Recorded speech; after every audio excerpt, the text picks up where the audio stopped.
नमस्कार विद्यार्थी मित्रांनो, बघा सदर व्हिडिओ जो आहे तो शालेय विद्यार्थ्यांसाठी खूप महत्वाचा आहे. बघा या व्हिडिओमध्ये आपण काय बघणार आहोत, बघा दिलेल्या ज्या आकृत्या असतात आपल्याला, बरोबर का, त्या आकृत्यामधील आंतरकोणाची बेरीज कशी काढायची किंवा लक्षात कशी ठेवायची किंवा सोप्यात सोपं की आपल्याला कोणती आकृती दिली विचारल्या विचारल्या आपल्याला सांगता आलं पाहिजे दिलेल्या आकृतीतील आंतरकोणाची बेरीज किती. बघा आंतरकोण म्हणजे कोणते असते ज्याला माहित नाही त्याला बघा, त्रिकोणात 3 आंतरकोण असतात बघा, मधले कोण त्यालाच आंतरकोण म्हणायचे.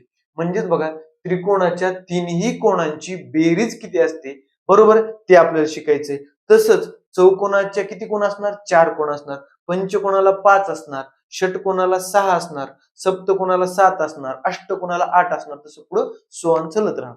मग विद्यार्थी मित्रांनो, पहिल्यांदा बघा बऱ्याच जणाला पॉलिगॉन हा शब्द कळत नसेल. पॉलिगॉन म्हणजे मराठीमध्ये त्याचं शब्दशः भाषांतर काय, बहुभुजा आकृती. बहु म्हणजे अनेक आणि भुजा म्हणजे बाजू, बरोबर का. विद्यार्थी मित्रांनो, पॉलिगॉन म्हणजे काय, अशी बंदिस्त आकृती, काय अशी बंदिस्त आकृती किंवा इंग्रजीमध्ये त्याला म्हणतो आपण क्लोज्ड फिगर. कशी क्लोज्ड फिगर की ज्याला कमीत कमी 3 बाजू आहेत. बघा कसं, समजा मी 2 बाजूवाली आकृती काढली, विद्यार्थी मित्रांनो ही बंदिस्त आहे का, बघा इकडे ओपन आहे. आपल्याला कशी पाहिजे आकृती, बंदिस्त पाहिजे. कोणतीही आकृती बंदिस्त करण्यासाठी आपल्याला कमीत कमी किती, 3 बाजू लागतात, कमीत कमी 3 बाजू लागतात.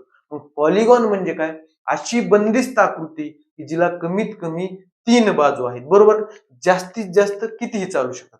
मग विद्यार्थी मित्रांनो बघा आता आपल्याला पॉलिगॉन दिलेत, ही पॉलिगॉनचे प्रकार आहेत, उदाहरण आहेत. बघा पहिल्याला काय म्हणतो आपण, ट्रायंगल म्हणतो. काय म्हणतो, ट्रायंगल म्हणतो.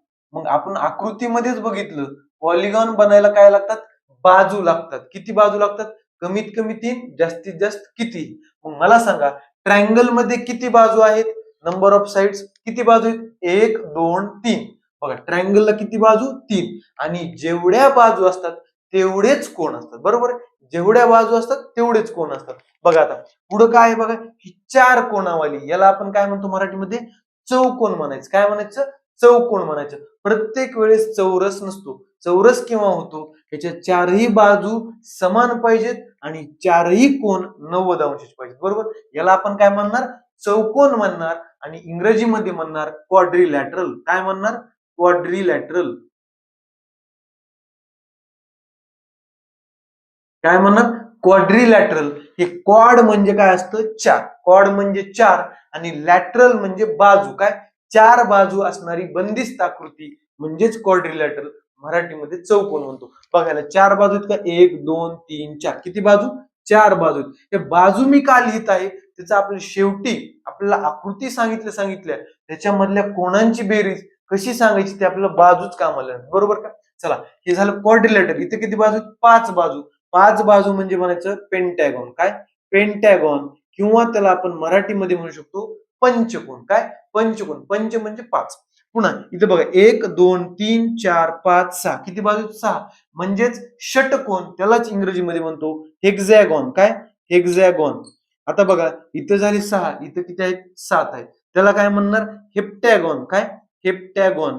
त्यालाच आपण मराठीमध्ये म्हणू शकतो सप्तकोन. बघा आता पेंटॅगॉनला किती बाजू आहेत, 5 बाजू आहेत. पुन्हा हेक्झॅगॉनला किती आहेत, 6 बाजू आहेत. हेप्टॅगॉनला 7 आहेत. तसंच पुढं 8 बाजू असणारे ऑक्टॅगॉन 9 10 11 12 किती असतं, त्याला काही अडचण नाही.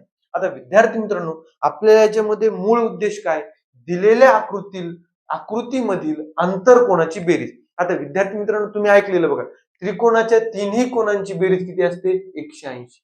कशी असते बघा विद्यार्थी मित्रांनो, तुम्ही वहीमध्ये कसाही त्रिकोण काढा, लघुकोन त्रिकोण काढा, विशाल कोण त्रिकोण काढा, कसाही त्रिकोण काढा आणि या तिन्ही कोणांची बेरीज तुम्ही प्रोटॅक्टरच्या साहाय्याने, कोन मापकाच्या साहाय्याने मोजा. तिन्ही कोण मोजायचे आधी, इथला कोण मोजायचा, इथला कोण मोजायचा, इथला कोण मोजायचा, तिघांची बेरीज करायची. 100% 180 च्या नोट. कसाही त्रिकोण काढा, कुणीही काढा, काही अडचण नाही, पण तो त्रिकोण असला पाहिजे, बरोबर का. त्यांची बेरीज किती असणार, 180. मग विद्यार्थी मित्रांनो, आपल्याला त्रिकोणाची बेरीज माहिती 180. मग या त्रिकोणाच्या बेरीज येऊनच आपण आधी समजून घेऊ कन्सेप्ट न की यांचं माप किती असतं आणि पुन्हा लक्षात ठेवायची एक ट्रिक असते ती आपण सांगूया, बरोबर का. चला आता विद्यार्थी मित्रांनो बघा, ह्या त्रिकोणामध्ये एकच त्रिकोण आहे. नंबर ऑफ ट्रायंगल म्हणजे त्रिकोणांची संख्या. मला सांगा त्रिकोणाच्या तिन्ही कोणांची बेरीज किती असते, 180 माहिती ना. मग बघा जेवढे त्रिकोण असतात त्याला 180 गुणायचं बघा. 180 गुणिले 1 किती येतं? 180. बघा त्रिकोणाच्या तिन्ही कोणांची बेरीज 180 आली. आता बघा याच्यामध्ये आता त्रिकोण तयार करायचे, कारण त्रिकोणाचं आपल्याला माहिती ना, मग दिलेल्या आकृतीमध्ये जर आपण त्रिकोण तयार केला तर आपलं उत्तर जातं, उत्तर काढता येतं. मग विद्यार्थी मित्रांनो अशा वेळेस काय करायचं बघा, आता हा चौकोन दिलाय, याच्यामधला कोणताही एक वर्टेक्स पकडायचा, कोणताही एक कोपरा पकडायचा, बरोबर का? समजा मी इथला पकडला, बरोबर, याच्या बाजूचे दोन सोडून द्यायचे, याच्या बाजूचं कोण आहे? हा एक आहे आणि हा एक, यांना सोडून द्यायचं. उरलेल्या कोपऱ्यावर, उरलेल्या वर्टेक्सवर लाईन ड्रॉ करायची. बघा अशी लाईन ड्रॉ केली, झालं का? विषय संपला. आता विद्यार्थी मित्रांनो बघा, वरी एक त्रिकोण झाला, खाली एक त्रिकोण झाला का नाही? दोन त्रिकोण, हा एक त्रिकोण आणि हा एक त्रिकोण, बरोबर. पहिला त्रिकोण आणि दुसरा त्रिकोण, किती त्रिकोण झाले? दोन त्रिकोण झाले. मध्ये बरं का, हा एक त्रिकोण आणि हा एक त्रिकोण, दोन त्रिकोण झाले. नंबर ऑफ ट्रायंगल्स किती येणार आपले? दोन येणार. मग विद्यार्थी मित्रांनो जेव्हा एकच ट्रायंगल असतो तेव्हा 180 असतं, बरोबर का? दोन असल्यावर काय करणार? गुणिले दोन करणार. 180 गुणिले दोन किती?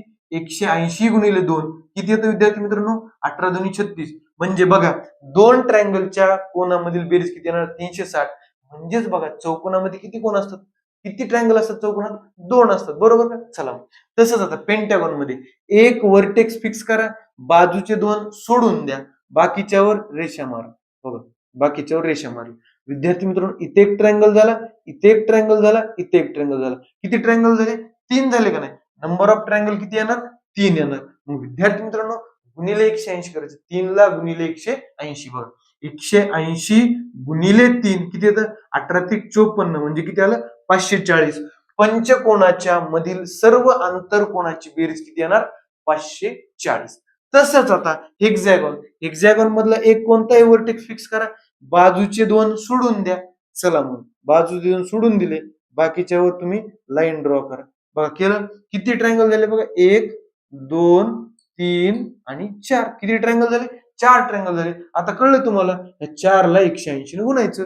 180 गुणिले 4, 18 चोक 72 म्हणजे 720. षटकोनाचं विचारलं तर किती म्हणणार? 720. पण परीक्षेमध्ये किंवा आपल्याला हे लक्षात ठेवायचं नाही की आपण जर विचारलं तर हे करणार नाही ना, त्यासाठी एकदम सोपी पद्धत आहे बघा. चला आता शेवटचं हेप्टॅगॉन एक फिक्स करा, कोणताही कोणताही एक वर्टेक्स फिक्स करू शकता, काही अडचण नाही. लगतचे दोन सोडून द्या, सोडून दिले. बघा आता बघा इथे एक गेली लाईन, इथे एक लाईन गेली, इथे एक लाईन गेली, इथे एक लाईन गेली. किती ट्रायंगल तयार झाले बघा?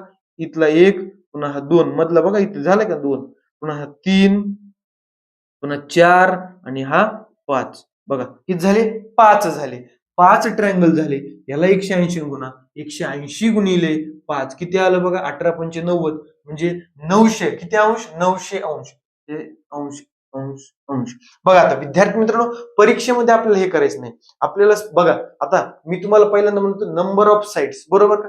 मला सांगा विद्यार्थी मित्रांनो बघा 3 मधून जर मी 2 वजा केलं, काय 3 मधून काय वजा केलं? 2, किती येतं उत्तर? 1 येतं. बघा 180 गुणिले 1 180, बरोबर का?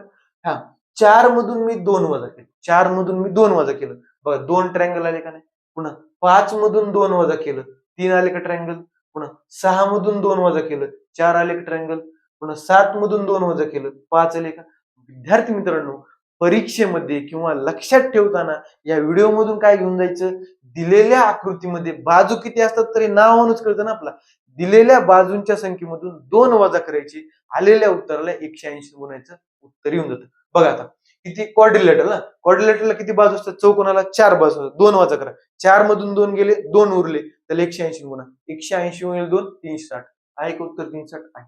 कोणतंही विचार. पुन्हा हेक्झॅगॉन, हेक्झॅगॉन म्हणजे षटकोन, षटकोनाला किती बाजू असतात?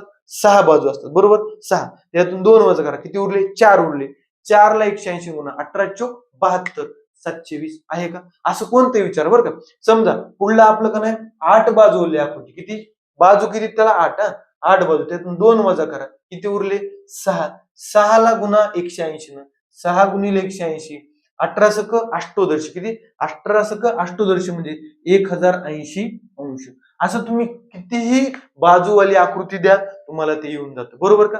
काय करायचं याच्यातून एवढंच लक्षात ठेवा, दिलेल्या आकृतींच्या बाजूंची संख्या मोजा, त्यातून वजा 2 करा, गुणिले 180 करा, उत्तर येईल. बघा मित्रांनो, आपण जे व्हिडिओमध्ये बघितलंय आतापर्यंत बघा, ते आपण सूत्रामध्ये आपण सूत्रबद्ध करूया. बघा कसं करायचं. बघा आपण काय म्हणलो होतो, दिलेल्या आकृतीतील बाजूंची संख्या वजा 2 आणि आलेल्या उत्तराला गुणिले 180 करायचं. आपलं उत्तर येऊन जातं. त्या आकृतीमधील जे कोण आहेत त्यांची बेरीज येऊन जाते. बरोबर का. बघा मग चला लिहू. बाजूंची संख्या काय, बाजूंची संख्या वजा 2 गुणिले 180 काय, गुणिले 180. विद्यार्थी मित्रांनो, हे उत्तर येतं. एक उदाहरण घेऊ आपण. समजा आपल्या आकृतीला 7 बाजू आहेत, म्हणजे सप्तकोन आहे, हेप्टॅगॉन आहे. बरोबर आहे. चला प्लेस करूया आपण. बाजूंची संख्या किती, 7 वजा 2 गुणिले 180, गुणिले 180. 7 वजा 2 किती, 5. 5 गुणिले 180. बघा किती येतो गुणाकार, 18×5 = 90, म्हणजे 900. बघा उत्तर बरोबर आलेलं आहे का, आले. आपण आधी दुसऱ्या ट्रायंगलच्या मेथडने काढलं होतं का नाही, आणि सूत्राच्या मेथडने पण आलेलं आहे. अशा प्रकारे आपलं हे सूत्र आहे. बरोबर. धन्यवाद.